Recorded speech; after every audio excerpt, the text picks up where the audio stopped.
Good morning. It's my pleasure today to introduce another in a continuing series of Aeronautics Research and Mission Directorate technical seminars here at NASA headquarters. Part of the purpose of this is to demonstrate that in the phrase technical seminars here at headquarters, that is not an oxymoron. Today we're privileged to hear about planetary entry, descent, and landing from Walt England and Neil Cheatwood, both of Langley Research Center. Of course, we simply are not going to get humans to Mars ever unless we substantially upgrade our understanding and capability of planetary entry, descent, and landing specific to Mars. And there are a lot of planets and moons in the solar system that we are not going to be able to explore as fully as we'd like with robotic science probes unless and until we similarly upgrade our understanding. So this is a key area in which ARMD technology and mission needs for space exploration not only overlap but are inextricably interlinked.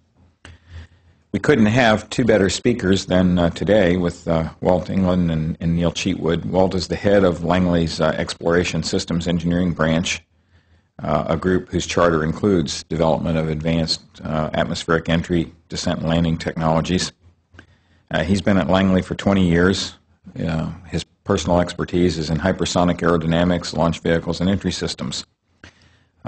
He was responsible for the Mars Pathfinder aerodynamic database and led the aerodynamic development of X-43 and X-43A hypersonic flight test vehicles.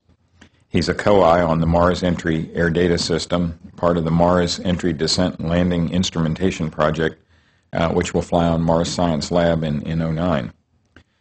Walt's an associate fellow of AAA and the author or co-author of over 50 publications. Neil Cheatwood has played a number of key roles in NASA's planetary atmospheric flight programs. He's nationally recognized in aerosciences and flight mechanics for planetary entry systems, and he is the PI for the Mars Entry Descent and Landing Instrumentation Project on Mars Science Lab. He leads Langley's efforts to develop inflatable aeroshell technologies and is the PI for NASA Langley's inflatable reentry vehicle experiment, as well as a follow-on program for advanced inflatable decelerators for atmospheric entry. Neil was responsible for entry aerodynamic databases for the Stardust, Mars Microprobe, Genesis, and Mars Exploration Rover missions. He has also contributed to Mars Global Surveyor and Mars Sample Return Flight projects. Neil is also an AIAA Associate Fellow and the principal author or co-author of some 60 publications in fluid dynamics, atmospheric entry, and system engineering. So, gentlemen, it's your show. Thank you.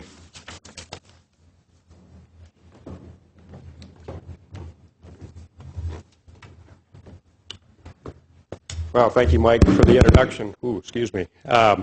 So what we'd like to do today is begin and tell the story about some of the requirements for and technology advances that we believe will be necessary for future human advanced planetary entry, descent, and landing.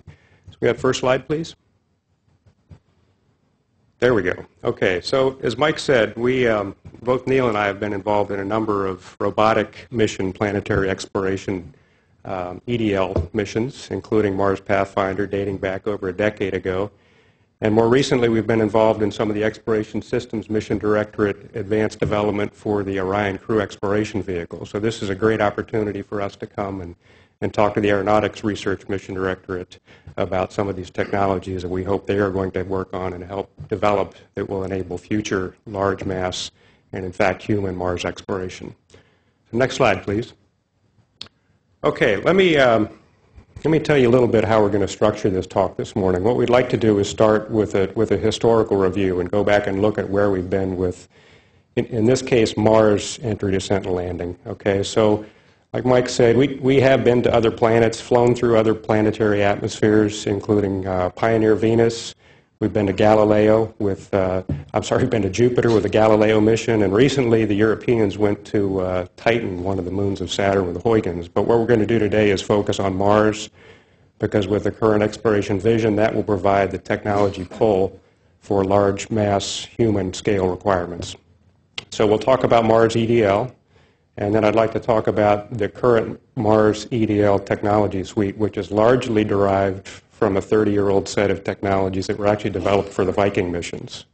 Okay, and then we'd like to talk about some of the future EDL needs and requirements for human-class missions, and then I'm going to turn it over to Dr. Cheatwood here, and he's going to tell you about some of the advanced technology development and challenges, some of which are going on right here in the Aeronautics Research Mission Directorate. And finally, we'll leave you with some summary thoughts and recommendations. Okay, next slide. So let's set the clock back. 1971, 35 years.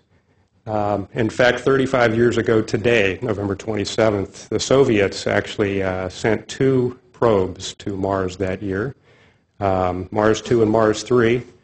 And Mars 2 actually failed. It crashed on the surface of Mars, returned no science data. However, several days later, Mars 3 successfully touched down on the surface of Mars, so performed a successful entry, descent, and landing. The Soviets were the first to successfully soft land on the surface of Mars, so they get to plant the proverbial flag. Unfortunately, the spacecraft, once on the surface, transmitted data back to Earth for a total of 20 seconds, and then the signal was lost, and the leading theory is that they actually touched down in the middle of a raging dust storm with electrically charged particles, which shorted out the spacecraft system. However, they did successfully perform an EDL, the first EDL at Mars. Okay, 2 years later, 26 months later, in fact, 1974, with Mars 6 and Mars 7, again, they sent 2 probes during this opportunity. Mars 6 failed. It did successfully obtain some Mars atmospheric science data during its descent through the Martian atmosphere and telemetred that back to Earth. However, it failed again on the surface. And Mars 7, unfortunately, as it approached Mars, was released prematurely from the spacecraft and resulted in a Mars flyby instead of a Mars entry, descent, and landing. So next slide, please. This takes us to 1976 with the U.S. Viking missions, 2 enormously successful missions, Viking 1 and 2. Viking 1 set down on the surface of Mars on July 20th, 1976, and what was an enormous success followed closely by Viking 2.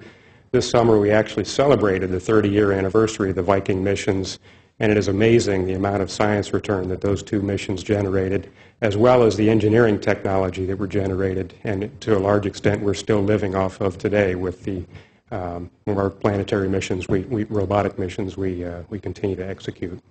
So go ahead, next slide, please. All right, now we're going to roll forward about 20 years to the second generation of Mars exploration, or the second wave of Mars surface exploration with Mars Pathfinder mission. Another tremendously successful mission, used very similar entry, descent, and landing EDL architecture as was derived directly from Viking, essentially. So it used the same 70-degree sphere cone, 4-body heat shield. It used the same supersonic disk gap band parachute. It did, however, introduce the use of airbag technologies for the final descent on the surface of Mars, and then deployed a surface rover, the Sojourner rover. This was a tremendous success and engaged the public. It was due in large part due to the fact that the public was able to watch in almost real time live on both television and the internet. So a big success with Pathfinder. So go ahead, next slide, please. 2 years later, 26 months later, our luck turned, and we sent the Mars Polar Lander, and it unfortunately failed.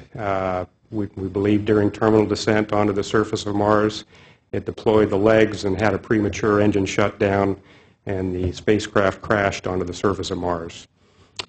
During that mission, we also had 2 microprobes that were attached to the Polar Lander spacecraft and deployed immediately before the Polar Lander entered the Martian atmosphere. And these were not really surface landers. In fact, they were surface penetrators intended to hard land into the surface and deploy a penetrator down into the soil of Mars. Unfortunately, after they left the spacecraft, they were never heard from again. So we actually had 3 failures that year at Mars. And it resulted in a lot of soul searching at NASA about how to do planetary missions. Okay, next slide, please. So the Europeans have tried their hand at Mars, and they actually entered on Christmas Day in 2003. Unfortunately for them, they had a pretty dismal failure as well. They did not have a great deal of instrumentation on board the spacecraft, the entry system during entry, descent, and landing, so we do not know. The jury is still out as to what ultimately resulted in that failure. However, it was believed that it was probably during terminal descent, perhaps during the supersonic parachute deployment. Suffice to say, they did not successfully land on Mars and return science from that mission. Okay, next slide, please. 2004 actually was just a few weeks later. They were in December of 2003. In 2004, early January, we had two more successes with the Mars exploration rovers, Spirit and Opportunity, very much like the Pathfinder EDL architecture, using the same entry aeroshell, the same supersonic disk gap band, and the airbags, and deployed two tremendous rovers, Spirit and Opportunity, both of which are going strong today, nearly 3 years later. Okay, next slide. So let's look at the scorecard. Here's Earth's attempts at getting to Mars. The U.S. is 5 for 8, depending on how you categorize the two surface penetrators. Soviets are 1 out of 4, and the Europeans are 0 for 1. And this is not meant in any way as to denigrate the Soviets or the Europeans. The message here is getting down to Mars' surface is really hard. Okay? So let's talk about what we think we need to do to improve upon that. Next slide, please. Okay, what is it that makes Mars so difficult? Well, the fact is the Mars atmosphere, Mars has an atmosphere, albeit a very thin one, okay? So its surface density on the essentially ground level is equivalent to that of Earth's at about 30 kilometers, roughly 100,000 feet. So very thin atmosphere. In fact, it's too thin to take advantage of to the extent that we do here at Earth, to use to decelerate our entry vehicles like the shuttle or like Apollo or soon like the Orion crew exploration vehicle. On the other hand, the fact that it has an atmosphere means that we still need to contend with issues such as aerodynamics and aerothermodynamics and winds and large density variations. So in a sense, it's the worst of both worlds. Okay? However, we absolutely need to take advantage of the Martian atmosphere to allow us to put down massive payloads on the surface of Mars without having unreasonably large payloads in low Earth orbit.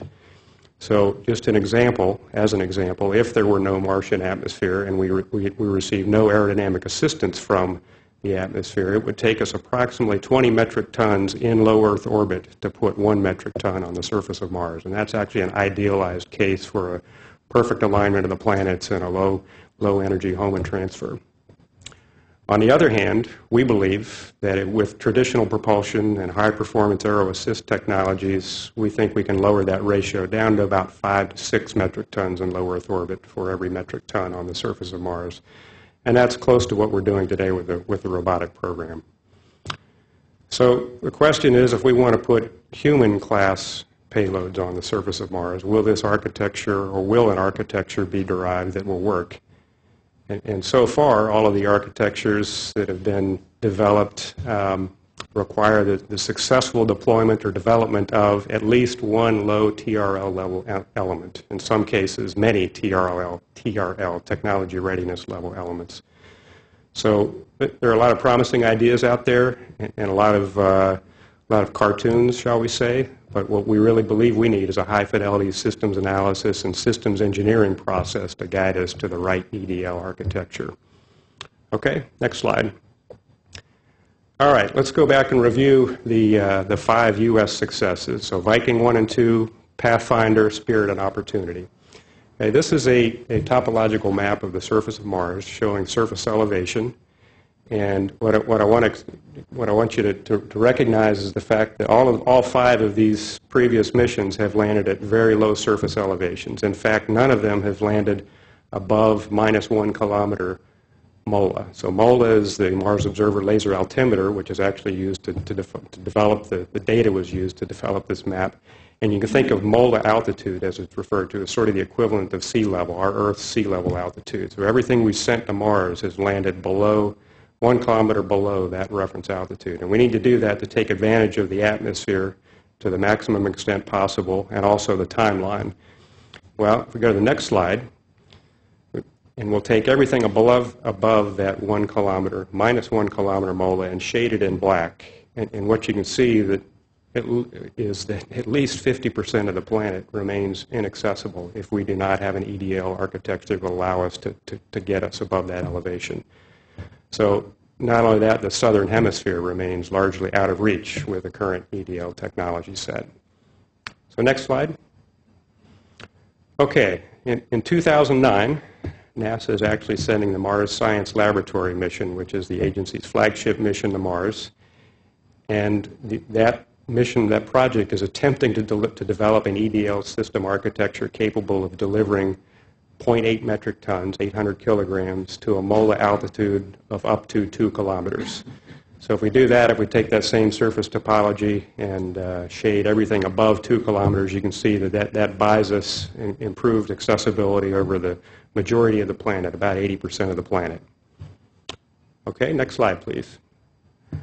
All right, so let's talk about some of the atmospheric issues, the big density variations and the unknowns associated with the atmosphere. This plot on the left is actually derived from the Mars Odyssey aerobraking evolution, which took place several years ago, and it's essentially a ratio of predicted density versus actual measured density for each aeropass.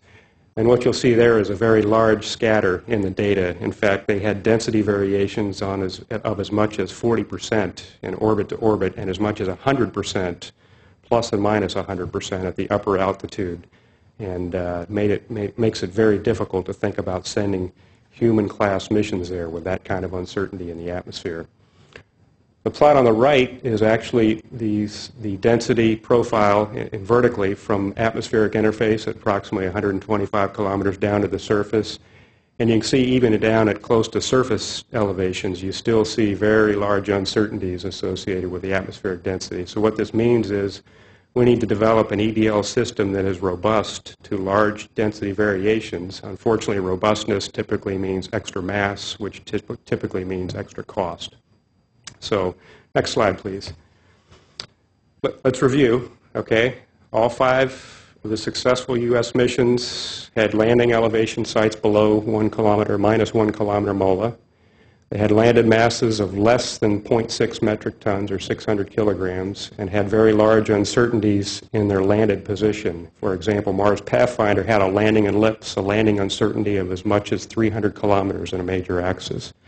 So can you imagine landing at Earth and finding a runway or a bare strip of land 300 kilometers long that would allow you to set down safely on the surface? Actually, we improved upon that for MER with improved navigation. That landing ellipse has shrunk down to about 80 kilometers. But if you think about what we're going to need to do with human-scale missions and have perhaps pre-deployed assets, we need to get those numbers down to on the order of meters or tens of meters, not kilometers. So the second point I want to make is the fact that all of these previous missions have relied to a very large extent on the Viking technology. Okay, these are technology investments made in the 1960s and 1970s and include the aerodynamic characterization of the 70-degree sphericone forebody, the SLA 561V thermal protection system, and the supersonic disk gap band parachute system. Okay, next slide, please. All right, let's look at the previous 3, Viking 1 and 2, Pathfinder, and MER A and B, and the near-term future 2 missions, Phoenix, which will launch in 2007, and Mars Science Laboratory, which will launch in 2009. So what you'll see here, these are the entry aeroshells for each of those, roughly to scale, and what you'll see is they look remarkably similar. In fact, the forebody is the same 70 degrees spherically blunted cone for each of these. The aft body has some minor differences. But what you see with the Viking aeroshell is a 3.5 meter diameter aeroshell, which is dictated by the launch vehicle it was launched on, the payload fairing that it had to fit inside for launch. Pathfinder, MER, and Phoenix will all be launched on a Delta II launch vehicle, which constrains the aeroshell diameter to 2.65 meters. Okay. MSL will be the largest aeroshell that we have ever flown at Earth or at Mars. Just point of reference, Apollo command module was about a 3 meter diameter entry capsule. So MSL is flying 4.5 meter diameter. The new Orion crew exploration vehicle is a 5 meter diameter. So slightly larger than MSL, but we're going to fly this at Mars before Orion is flown here at Earth. A couple other points I'd like to make, all right? With this particular aeroshell geometry, we are absolutely pushing to the limit its capabilities on the MSL mission. So we're flying a larger aeroshell, we're flying a much more massive entry system. In fact, MSL entry mass is about 3,250 kilograms, as opposed to the 900 that were flown in Viking and roughly 500 to 800 that have been flown with Pathfinder and MER. Also, because of its size and its scale, we expect significant turbulent heating on the majority of the aeroshell on the lee side flank, which means heating rates are going to be much higher than anything we've ever seen previously. The other thing with MSL, in order to gain that elevation we talked about, to get to the 2-kilometer elevation, it is going to fly a guided 3-axis controlled lifting entry trajectory, which again is pushing to the limit the performance of this entry aeroshell. Next slide, please. Okay, so let's talk about the supersonic disc gap band parachute. This was a parachute technology that was developed in the late 60s and early 70s. The Viking program took advantage of the fundamental parachute technology and extended it, qualified it to allow it to be used for the Viking missions. Disc gap band parachute is named for the circular disc of fabric on the top, followed by a gap and then a fabric band. And actually, the big advantage of the disc gap band parachute is the fact that it has moderate drag performance, but it has very good aerodynamic stability performance, and that you can trade and modulate drag with aerodynamic stability by changing the gap height.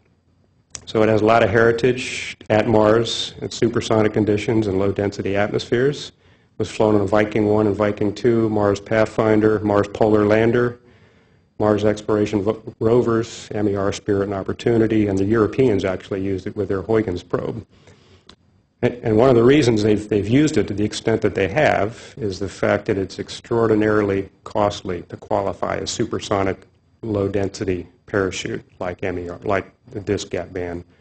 So we basically have to qualify it at Earth conditions at altitudes of up to 100,000 feet or 30 kilometers, right, to get surface conditions at Mars. Let's go ahead to the next slide, please. So during the development of the disc gap band, supersonic disc gap band parachute, and the Viking program, they actually came up with a fairly innovative technique to test and qualify this parachute at relevant Mars conditions, wherein they launched the parachute aeroshell system on a high-altitude balloon that floated up to about 30 kilometers, roughly 100,000 feet, where that system was then dropped off the balloon and a rocket ignited and accelerated the parachute and aeroshell system to about Mach 2.5 or Mach 3, where the parachute was then deployed. They had to go through a whole series of these tests to qualify that parachute to be flown on Viking. And it turns out the MSL project was looking at repeating several of these tests to get one data point for the MSL mission last year, and they estimated it was about a $50 million test to go execute. So very expensive to qualify these kinds of systems. Next slide, please. Okay, so this is actually the qualified regime for that supersonic deployment of that disc gap band parachute. And what I want to point out is the fact that it's been flown and qualified from a range of a little more than Mach 1, about Mach 1.1, up to about Mach 2.7, you can see on the horizontal axis. And then the dynamic pressure range from about 1,000 pascals down to about 200 pascals. So I want you to remember those numbers because I'm going to come back and refer to them again here shortly. Next slide, please. So where are we today then with Mars robotic landers? All right. The Mars Exploration Program is attempting to develop a system with MSL to deliver 0.8 metric tons to the surface of Mars at altitudes of up to 2 kilometers.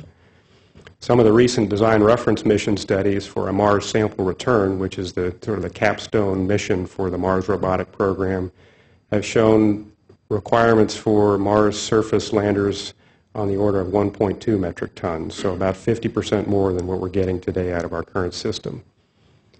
In order to get to human scale missions, we've got an ocean to get across. We believe that some of the design reference missions for human missions demand 30 to 60 metric tons on the surface of Mars per landing, right? So the question is our current EDL architecture capable of delivering that kind of mass? And the answer is no. we believe, and we'd like to explore why. So go ahead to the next slide. Okay, so I want to introduce a couple of parameters here, some terminology, I hope most of which won't be foreign to this crowd. The first one is ballistic coefficient, which is the ratio of the mass divided by the aerodynamic drag coefficient times the surface area. Okay, it has units of kilograms per meter squared. Some people argue that it has units, means it's not a coefficient, it's a number, but I'm going to stick with convention and refer to it as a ballistic coefficient. So it's essentially a measure of inertial to aerodynamic forces. And for very large ballistic coefficients, typically means entry systems decelerate deep into the atmosphere, and the deceleration occurs lower in the atmosphere, which leads to higher dynamic pressures and higher aerodynamic heating. Okay? So the second term I want to introduce is the aerodynamic lift-over-drag ratio. Again, to this crowd, that shouldn't be a foreign term. Essentially, the L over D is a parameter which defines glide slope path during descent and may be modulated by either rolling the vehicle around the velocity vector like Shuttle and Apollo have done, or with aerodynamic control surfaces. Next slide, please. Okay, so now I'd like to introduce this concept of an EDL phase plot, which is essentially a map of surface elevation, altitude, elevation, and velocity. So let's look at the vertical axis, the ordinate, which is altitude above Mars surface in kilometers, and the horizontal axis is velocity in meters per second. Okay, so if we're entering from Mars orbit or from an interplanetary cruise, we're entering from the top right of that plot with the goal of landing down in the bottom left-hand corner at essentially zero altitude and zero velocity. Okay, if you look closely, you can actually see some semi-vertical lines there. Those are actually lines of constant Mach number, starting at the left at Mach 1 and moving with increasing Mach number towards the right. And then there are a couple of diagonal curved lines there, which are actually isobars of constant dynamic pressure, or in layman's terms, you can think of them as lines of constant hurricane force wind. So Category 1 hurricane force flying into a Category 1 hurricane force wind on the top, Category 5 hurricane force wind in the middle, and twice a Category 5 hurricane force wind on the bottom, right? So for the technically minded, you can think of them as lines of constant dynamic pressure. All right, so a couple of other points I want to make here. If you look at that red triangular box down in the lower left-hand corner, that is actually the supersonic deployment constraint defined by that disk gap band, the current qualified disk gap band parachute. So if you look at the two vertical bounding lines, that's essentially Mach 2.7 and the Mach 1.1 that parachute has been qualified towards. You look at that upper diagonal line, that's a line of constant dynamic pressure, in this case about 200 pascals, so the minimal deployment pressure, dynamic pressure. The horizontal boundary on the bottom is actually a 5-kilometer minimum altitude. That allows you, once the parachute is deployed, essentially the entry system timeline between parachute deployment and touchdown. And in fact, if you look closely, it may not show up here on the screen, but there's a small diagonal corner in the right lower portion of that box, which is actually the upper dynamic pressure boundary. Okay? So the idea is that when you want to deploy a supersonic disk gap band parachute, we need to be in that box. Okay, there are actually two additional boxes, the blue shaded triangular surface and a green surface next to them in the subsonic regime, and those are similarly defined. The blue is actually a subsonic parachute constrained box, and the green is a terminal subsonic propulsion constraint box. Okay? So again, the idea when you're entering from Mars orbit or an interplanetary direct entry trajectory, you're starting up in the upper right-hand corner and flying, descending and decelerating down to the lower left-hand corner at zero altitude, zero velocity. All right, next slide, please. So let's talk about where we are, what we have actually done with the robotic program. So let's take a ballistic coefficient of 100 kilogram per meter squared and an L over D of 0.24, which is not far away from what we're flying with MSL in a couple of years, okay? So we're actually entering direct from interplanetary cruise, flying from your right to my left, and you can see that the vehicle flies right into the heart of that supersonic disk gap band box and deploys a parachute. If it successfully deploys, you'll take the path on the left and continue to decelerate. Essentially what you're doing is increasing the ballistic coefficient You'll increase the ballistic coefficient, decelerate, and actually touch down. Well, you get into the green box where you activate your terminal propulsion and then soft land on the surface. If, on the other hand, you did not deploy the parachute, you would take the trajectory on the left, and you basically would not decelerate to subsonic conditions, and you'd impact the surface at about Mach 1.1. Okay, so next slide. So let's look at what happens when you vary the the ballistic coefficient of that system. So this is the same plot. We're zooming in now on the supersonic portion of the trajectory. And you can see the solid line in the middle is that same trajectory, 100 kilogram per meter squared ballistic coefficient. And if we increase the ballistic coefficient, you can see the trajectory path starts to move lower and deeper into the atmosphere. In fact, if you get up much above 150 kilogram per meter squared, you basically get yourself outside of that supersonic disk gap band box. So we can no longer use that supersonic parachute qualified to those levels. If you get, just for point of reference, the Orion Crew Exploration Vehicle currently has a ballistic coefficient of about 325 kilogram per meter squared. So that vehicle would obviously not work with this architecture.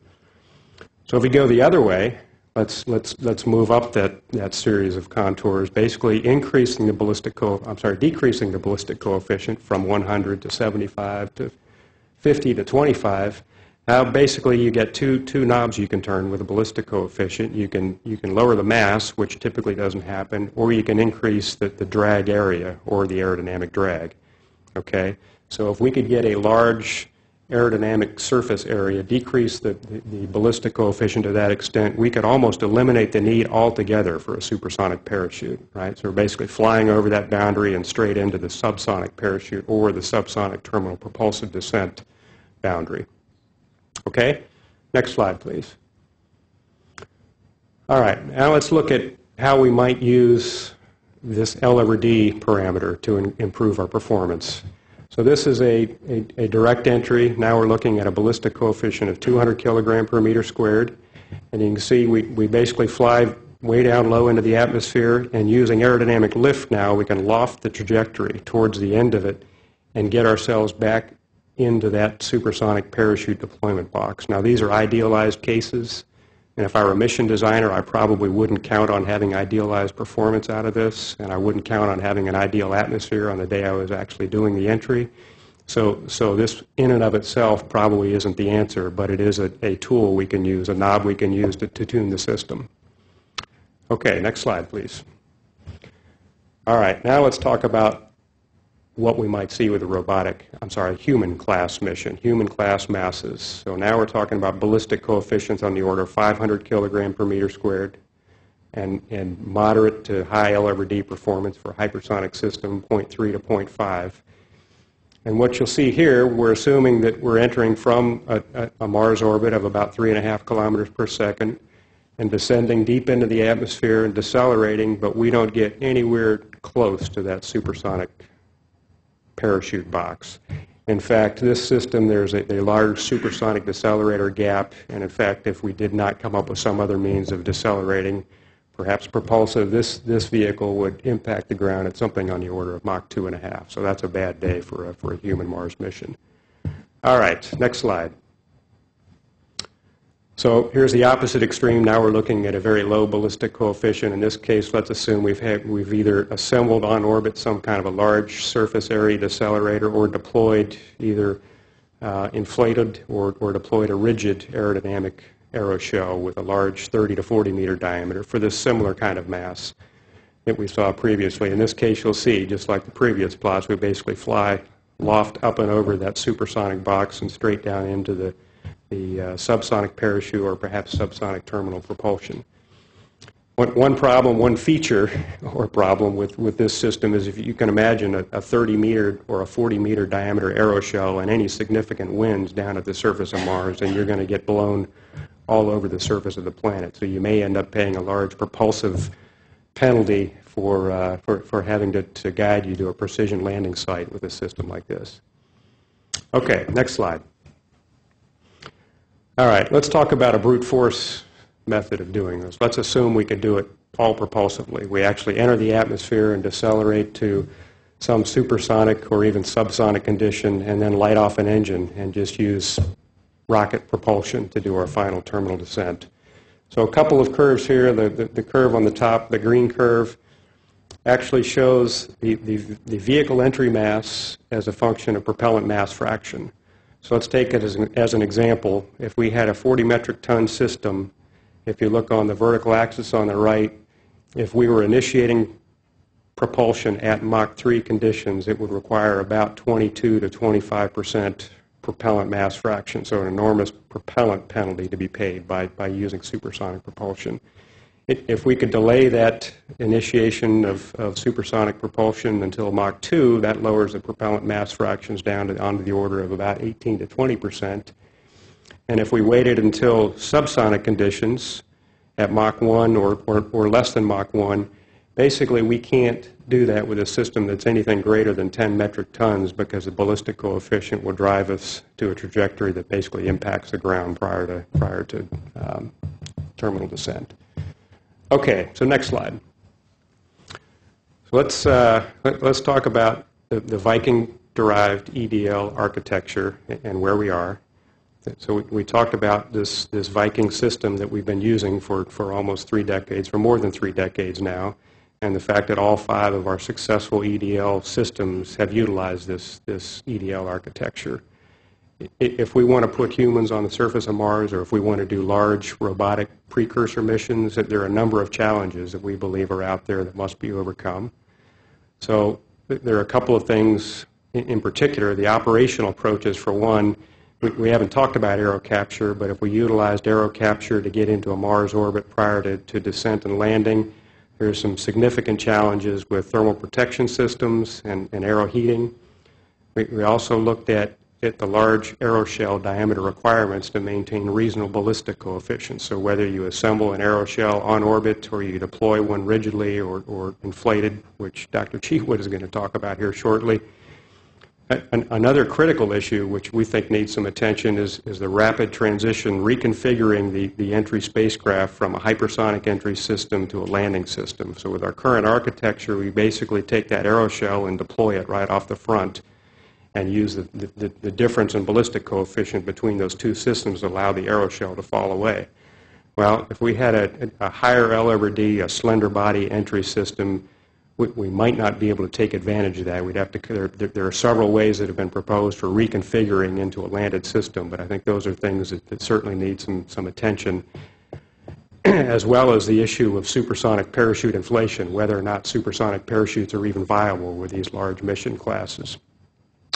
So finally, again, if we're going to put humans on the surface of Mars, there are probably some constraints with landing system accuracy on the order of meters, not the tens of meters or kilometers that we've been used to dealing with, and increased system reliability. So all things that need to be looked at in a little more detail, and a lot more detail, if we're going to realize human exploration on the surface of Mars. So my message here is, and I'll end with this and introduce Dr. Cheatwood, is the fact that we've got to get ourselves out of this Viking-derived EDL box. And I'm going to let Neil get up here and tell you about some things that are going on to help us do that.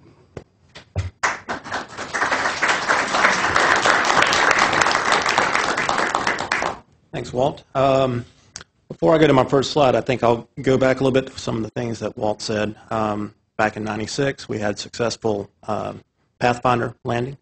At that point, we were sending missions to Mars every 26 months, which is the frequency of optimal arrival space. So, but in '98, we had a failure with Mars Polar Lander. And at that point, the agency kind of stepped back and said we need to reassess our risk posture. The first decision was to scrap the 01 lander. So our next opportunity was 2001. The decision was made not to do that lander. Secondly, when we looked at the 03 opportunity, that was intended to be the beginning of a Mars sample return mission scenario where we're going to use the 03 and 05 opportunities to do the sample return. And the decision was made, well, let's try to redo Pathfinder. We'll take the same aeroshell, the same disk gap band technology, everything that we developed for Pathfinder, which was basically using the heritage Viking technologies. But let's take that system replace the lander and small rover with a larger, more capable rover. And so that was the plan. We were going to refly Pathfinder. As we got into developing the Pathfinder system, we realized, or re-looking at the Pathfinder system for MER, we realized, a lot of these things aren't very robust. If we had launched 10 Pathfinders back in '96, maybe 7 of them would have worked. Maybe that's an optimistic number even. But the point is, when we started looking at it, we said, we got to build some robustness into the system so we have confidence it's going to work. As we did that, of course meant more mass. Similarly, the rover, the payload side, it was growing in mass as well. So in the end, when we entered the atmosphere with the Mars exploration rovers, they weighed 825 kilograms. The original Pathfinder was 550 kilograms. So we had been restricted to the same size aeroshell. We've already talked about ballistic coefficient. We just upped our ballistic coefficient by 50%. And now if you look at MSL, we feel like we're really taxing the system at this point. We are taking more mass to the surface than we ever have. Yet that technology, that system we're developing for MSL is intended to actually feed forward to the next lander and on into MSR.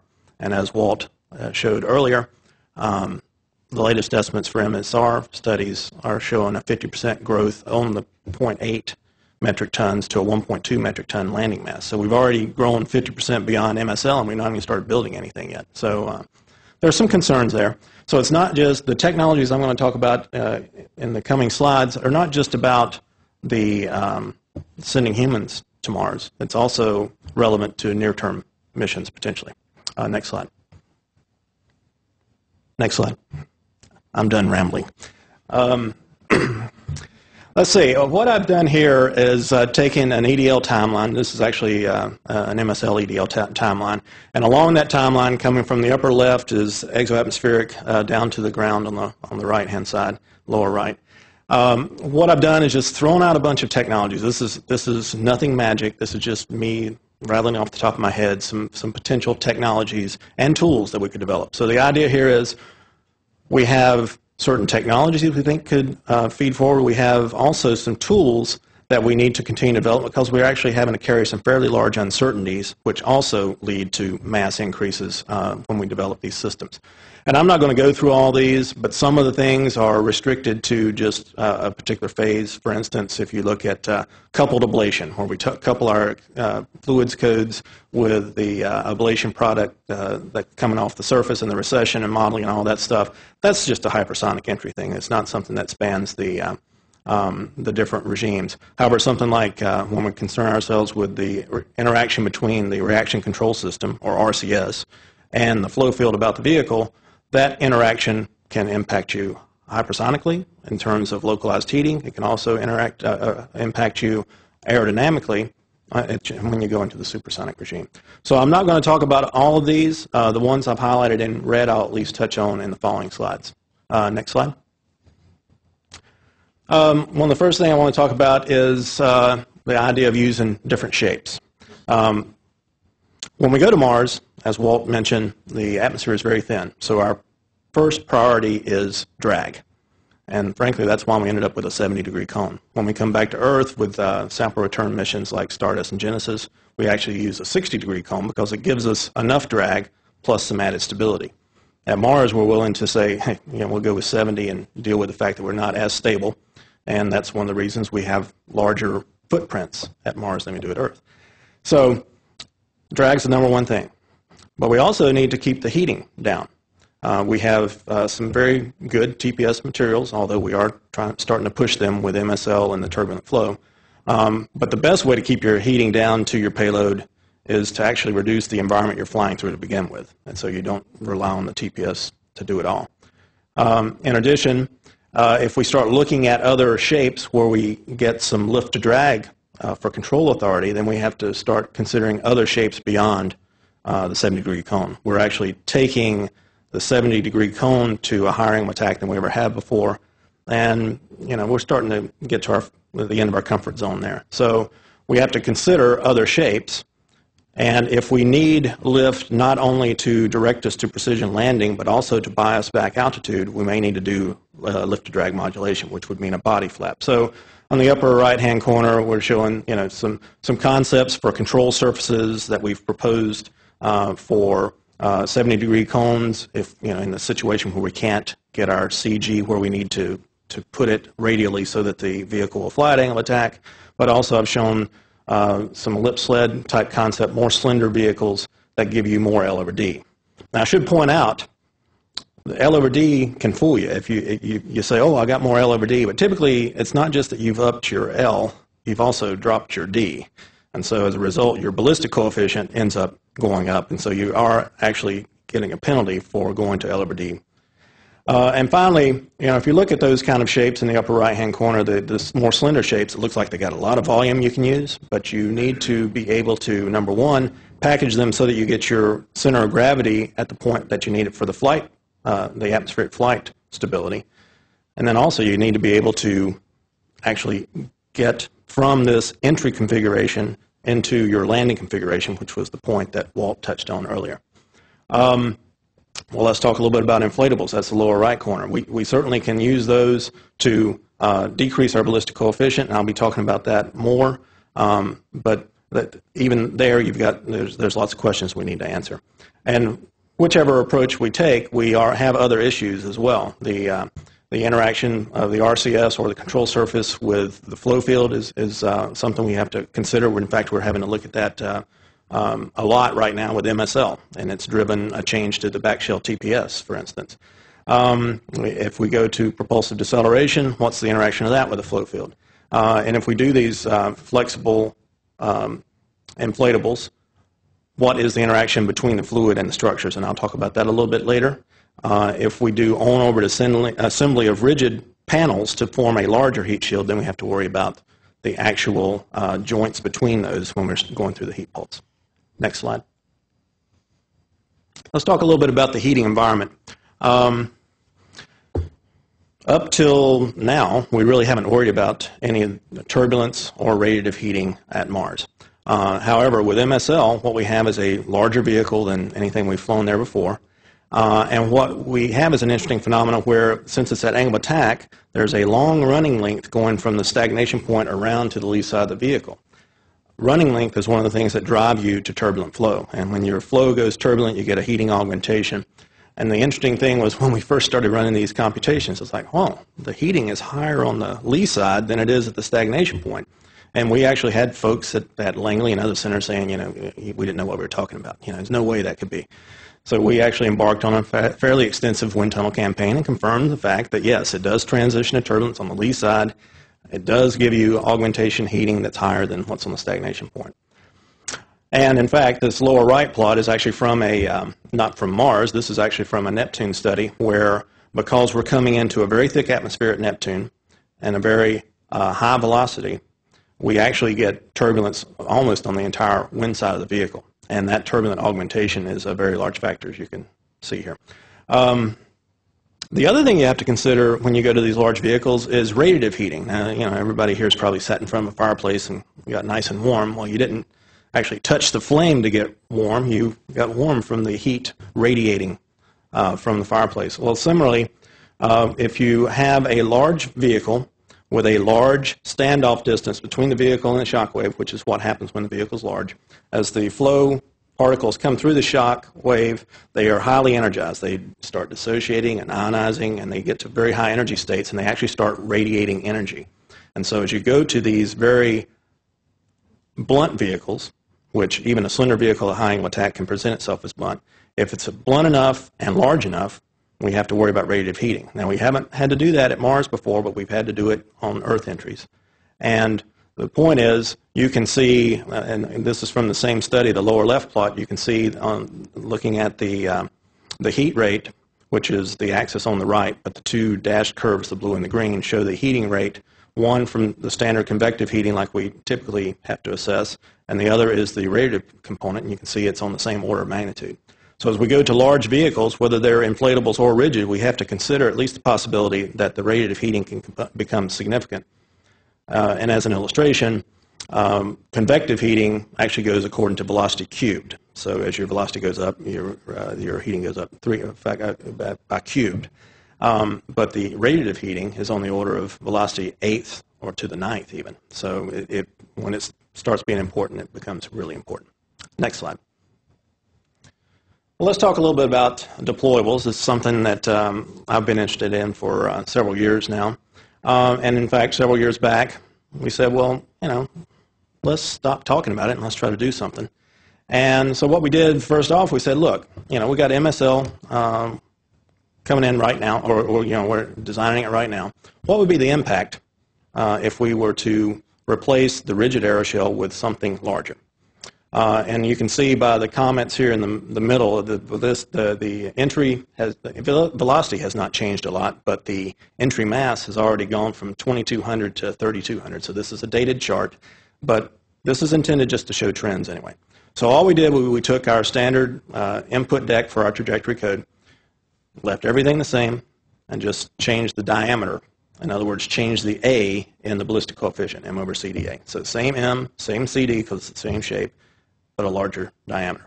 What does that do for us? Well, if you look at the right-hand plot, it's an altitude versus Mach plot. The blue curve is the original MSL. This was just a reference trajectory from back then. And you can see it comes down. You enter at the upper right, you drop in altitude, and then come across to the lower left at landing. And you can see a little kink in the curve down in the Mach 2 range, and that's where the parachute deploy occurs. And you can see it's at a fairly low altitude, on the order of 5 kilometers. But if you instead deploy this inflatable, all of a sudden your ballistic coefficient is much lower. You decelerate at a much higher altitude. You can see that the red curve is shifted way up. And in fact, if you look at the Mach 2 condition, you're more at 20 kilometers up. We could basically land MSL on top of Olympus Mons with this. The result of decelerating at a higher altitude is shown in the left-hand plot. That's the heating rate that corresponds to this trajectory. And you can see that the heating rate went from a very large value for MSL's standard baseline trajectory to dramatically reduced in the left-hand, the red curve. What this shows us is because we're decelerating high and we can drop that heating rate, we can actually come up with materials now. Materials have advanced far enough in the last 10 or 20 years that we actually have some materials we could make these inflatables out of that would survive this kind of heat pulse. Next slide. So let me talk a little bit about the Inflatable Reentry Vehicle Experiment, IRVI. It's not really a cool name, but the guys on the team came up with it, so they got rid of my name. Anyway, what we have here, we've done a lot of paper studies in the past that said, well, what if we could deploy something larger? What would it do? But, it's been a lot of talk, and no real hardware been developed, no real demonstration of this capability. And in fact, the Russians have tried it a number of times with only limited success.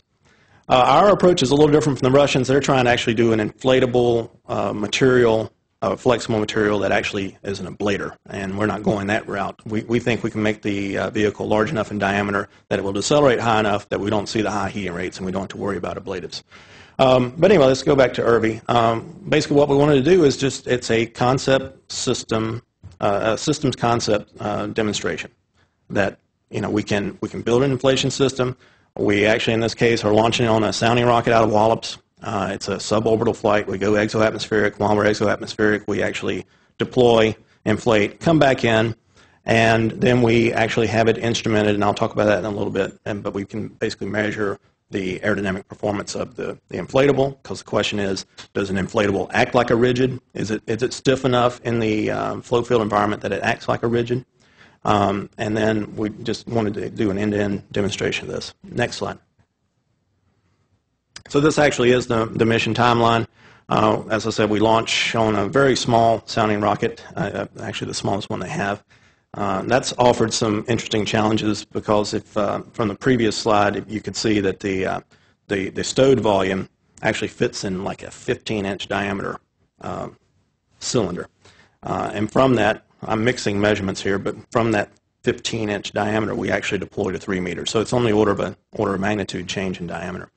And that has caused us some consternation, but we think we've handled most of those problems at this point.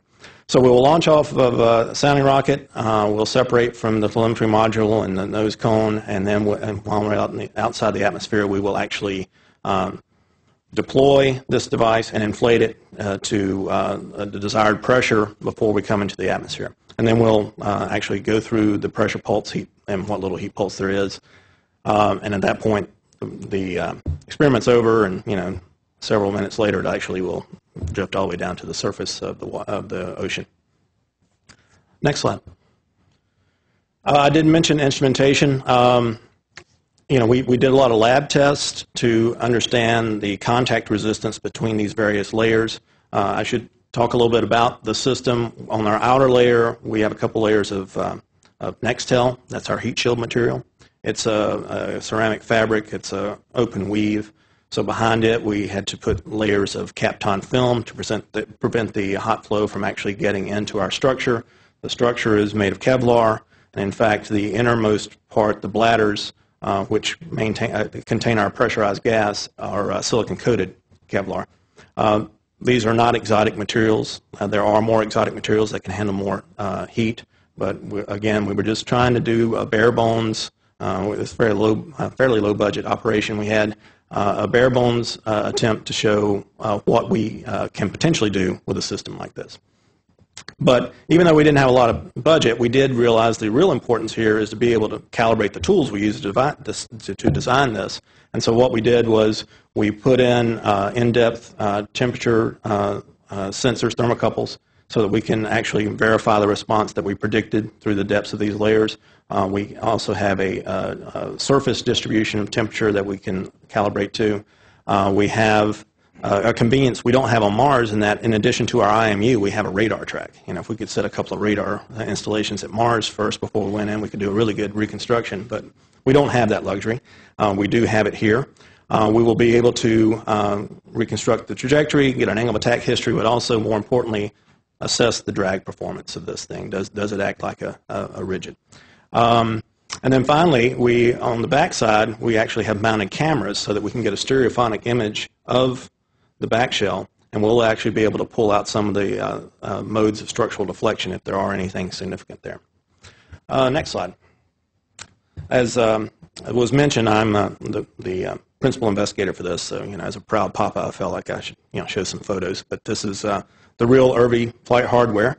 On the left-hand side, the lower left, is the assembly at the back end of this structure. You can kind of see the inflation system. It's a simple blowdown system. It's basically a scuba tank with a couple of pressure regulators on it. In the front half, we have all the electronics, the instrumentation feeds, the IMU, etc. The upper left photo is actually once we have that system integrated into the rigid center body.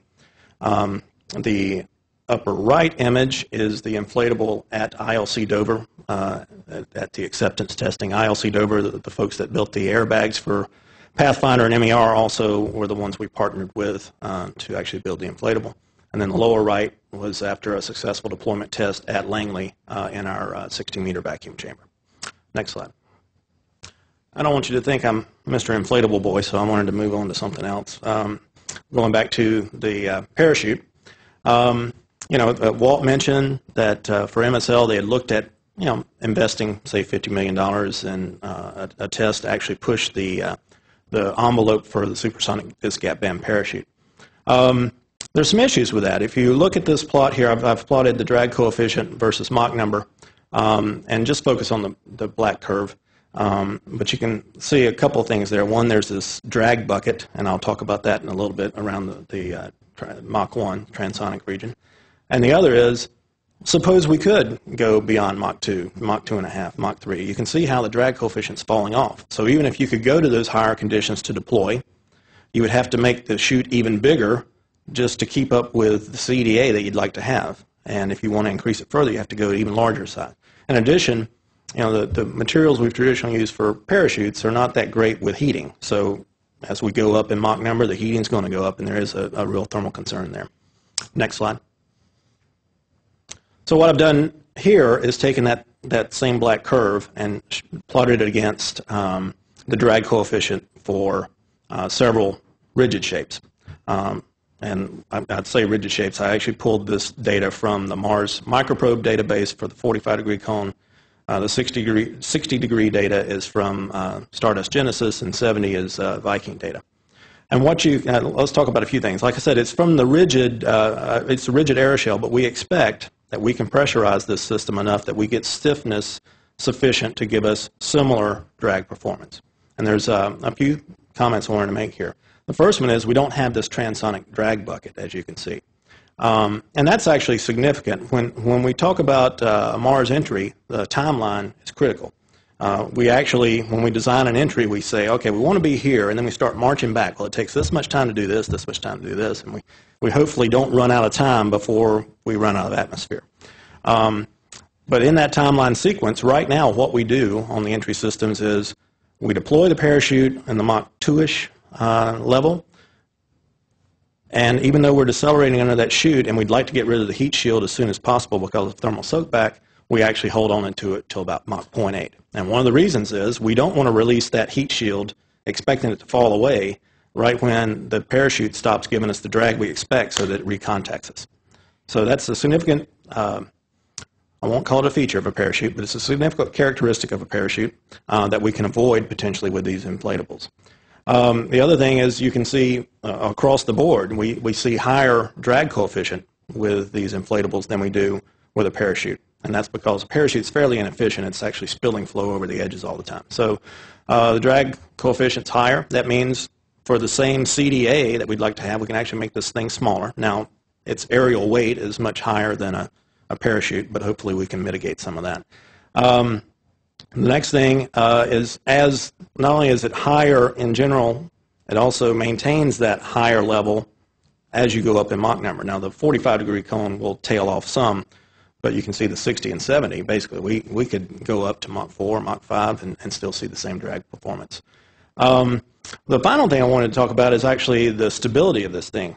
With a parachute, you have a three-body motion. You've got the parachute deployed from a back shell, and then the payload underneath it. So you get this elbow motion, as the JPL folks like to talk about.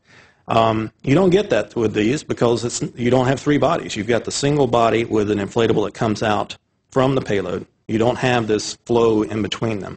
And actually, because this inflatable would have the payload kind of tucked in it, think of a big bowl with one scoop of ice cream. That's your payload.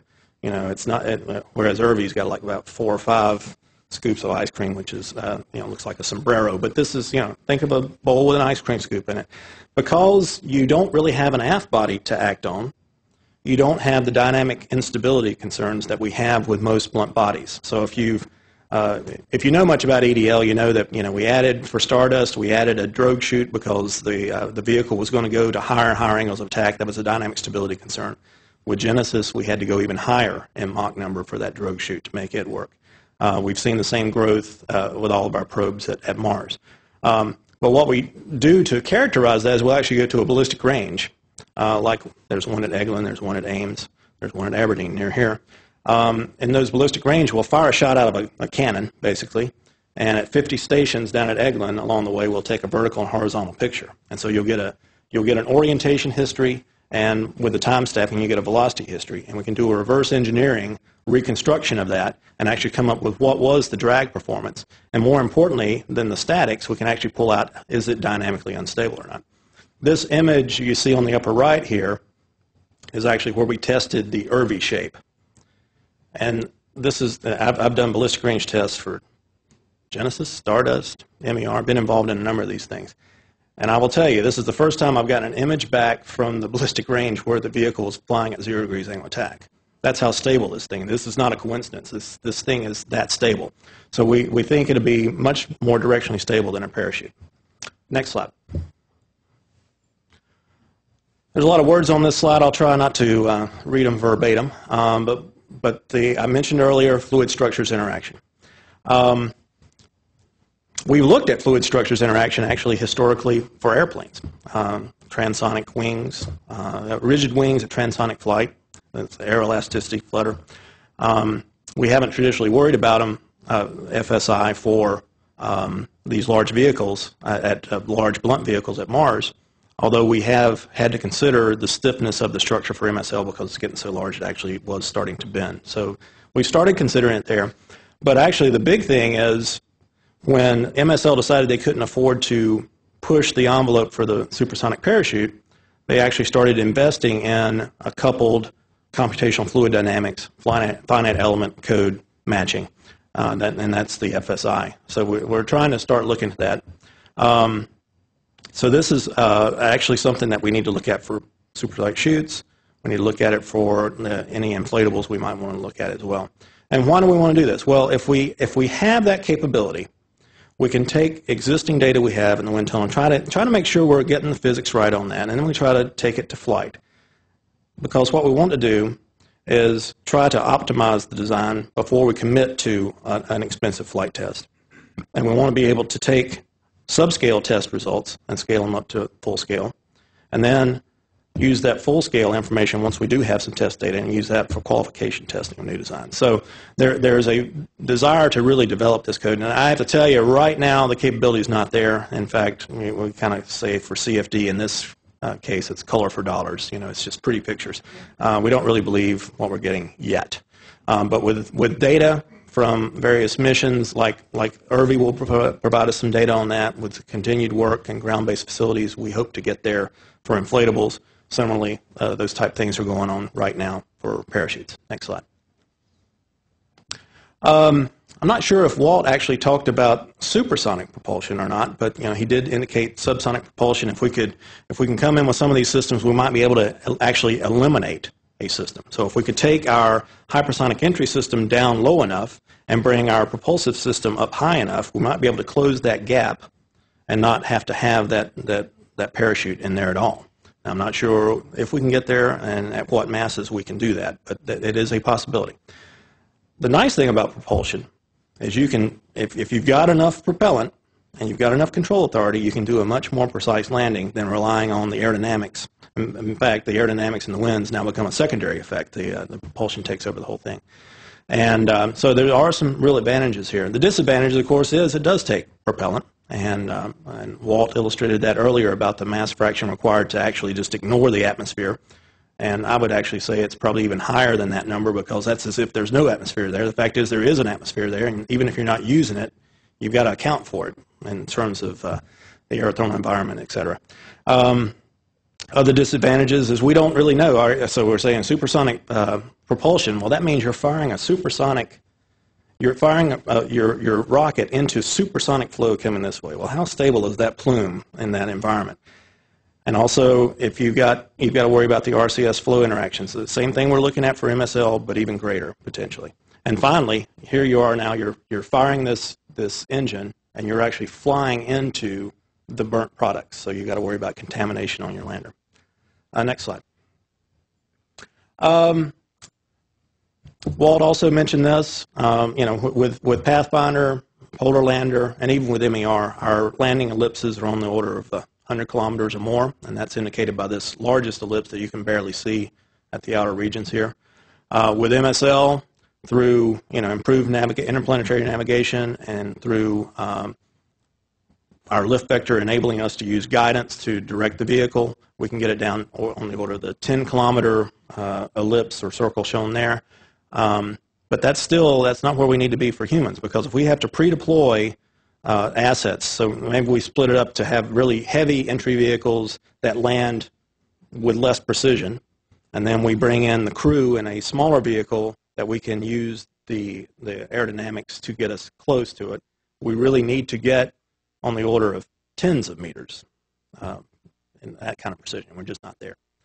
Next slide. We've talked some about flight instrumentation. Why do we need it? Well, we use these codes that we have, but we know they're not perfect, and so we have to actually bound our aerodynamic coefficients and our estimates of the atmospheric properties and what we think the aerothermodynamic environment's going to be, the aerothermodynamic environment's going to be. We have to couch all those in margins. When you use those margins in the design of the system, that actually means more mass.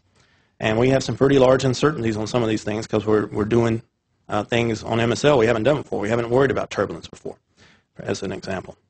So we need to reduce our existing uncertainties. Well, it requires flight data.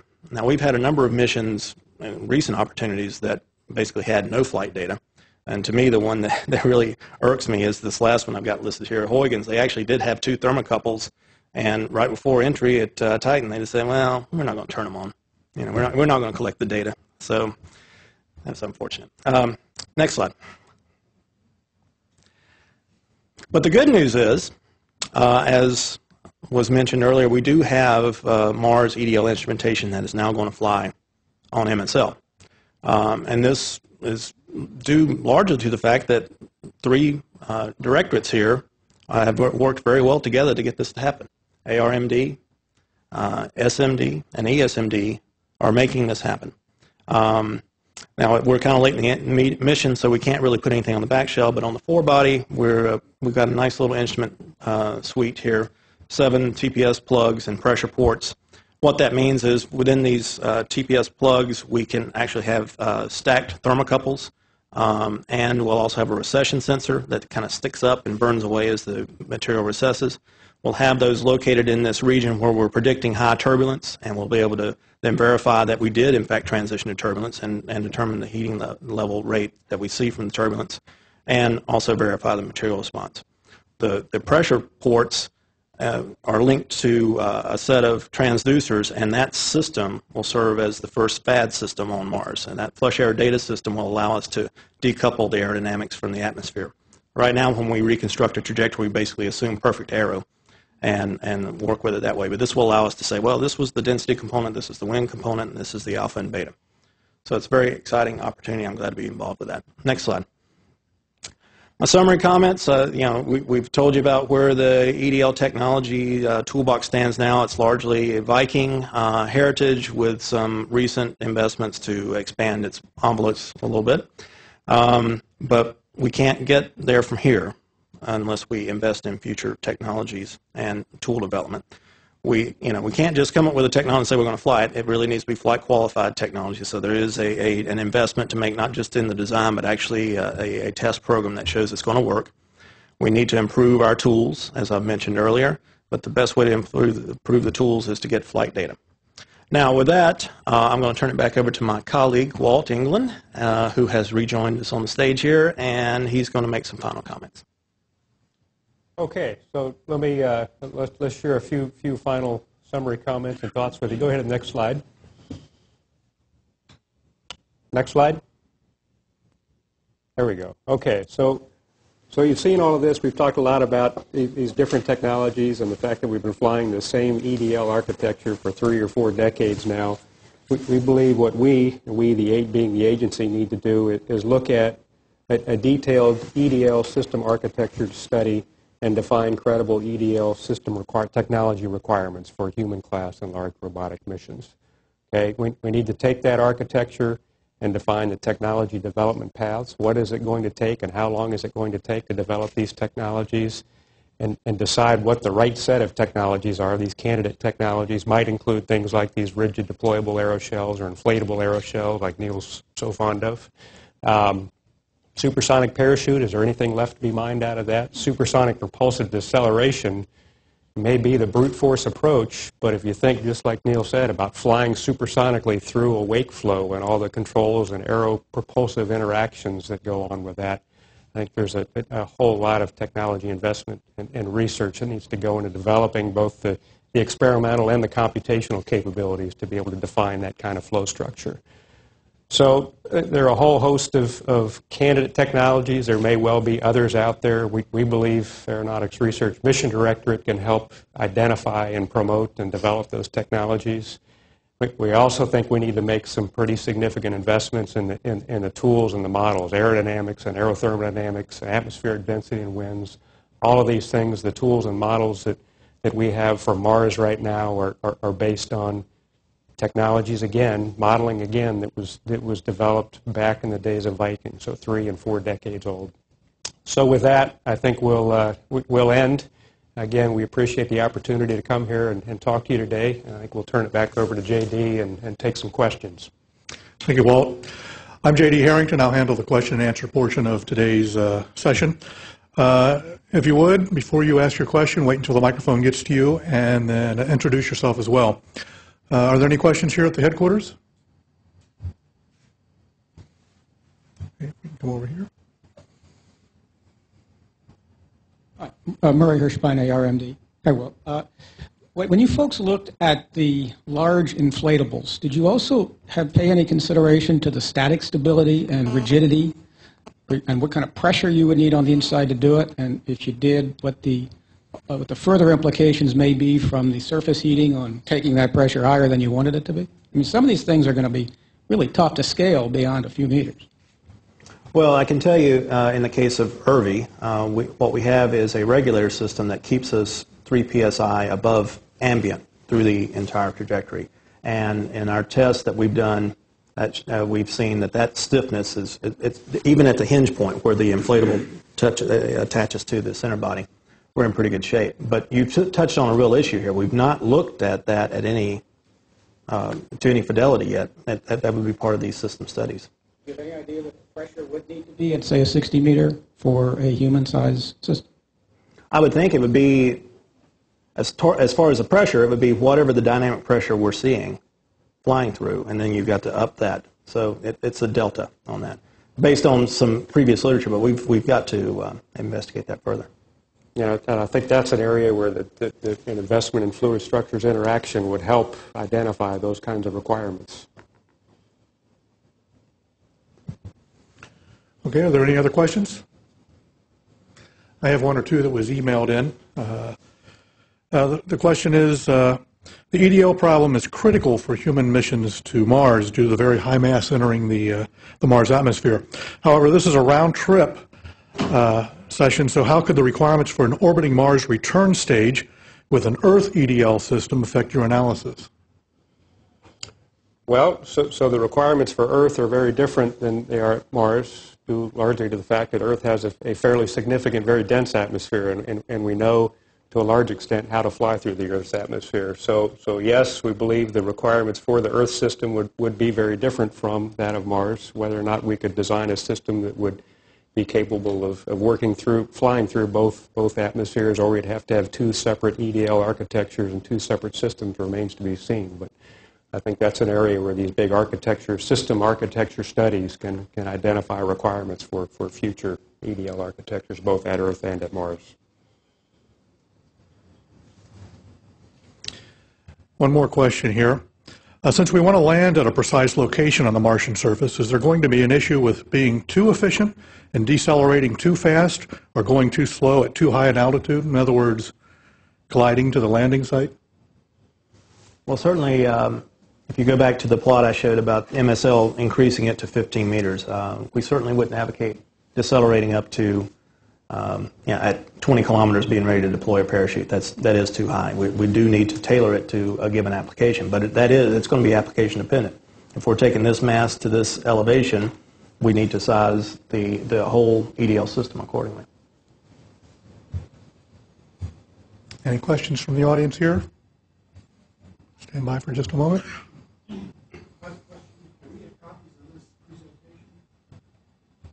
question was, can we get copies of the presentation? And I believe the presentation will be... Yes, we will be able to get a copy if necessary. Plus, it'll be on the ARMD website. Back when I used to try to actually add value,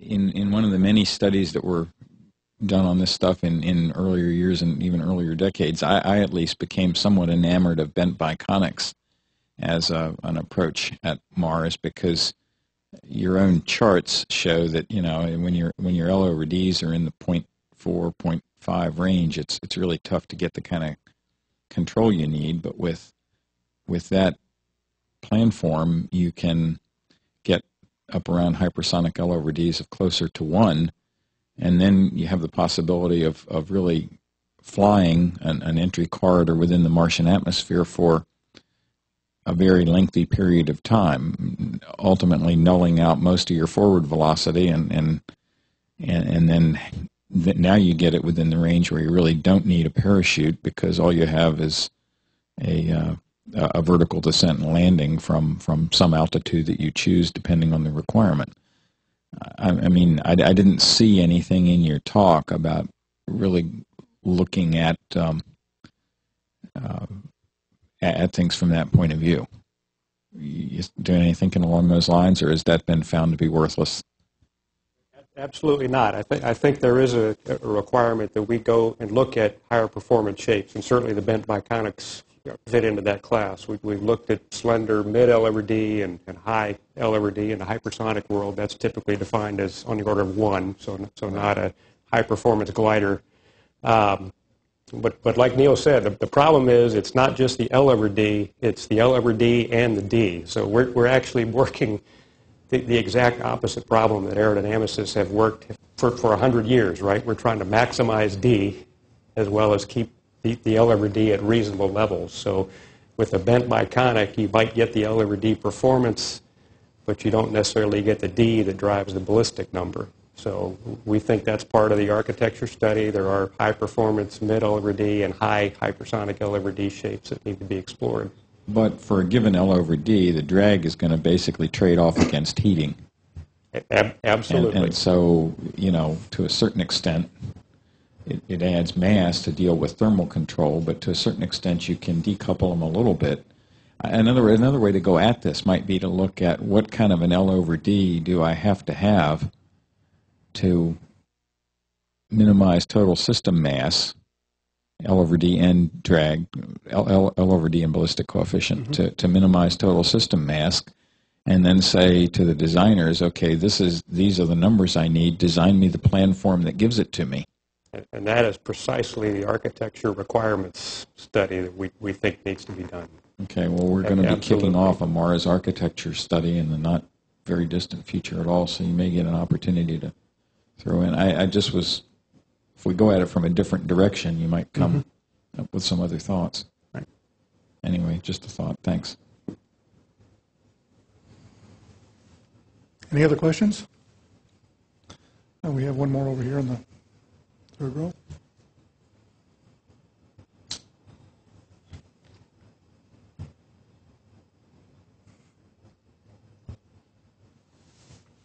Hi, Jay Dreyer from ARMD. One question, you mentioned at the beginning of the talk the uncertainty in the from the atmospheric data. Do you anticipate that there'll be anything collected, any new data or opportunities to have a better understanding of the Martian atmosphere that might be able to drive those uncertainty barriers down or factors down for that might in turn make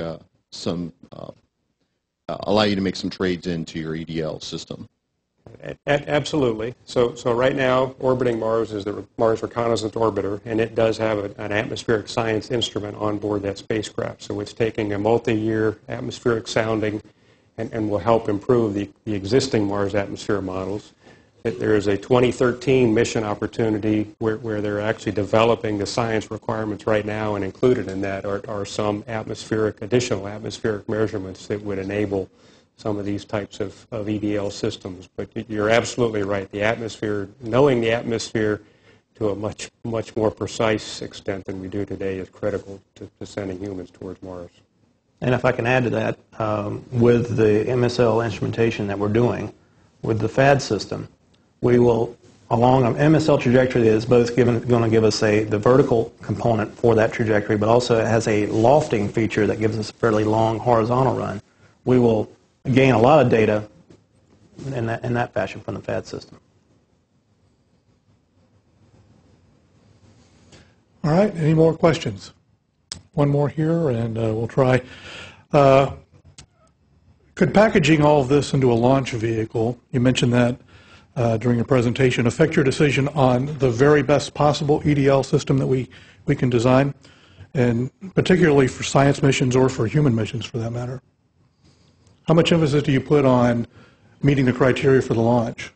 Well, the launch vehicle is what it is, and we're not going to change that, right? So we've been constrained in the past by previous launch vehicles, and the Ares 5, the new crew launch vehicle, cargo launch vehicle is being developed, will be the largest payload-faring, largest, most massive launch vehicle available to us, so we will very likely have to use that as the constraint that will define the EDL architecture that will eventually take us to Mars.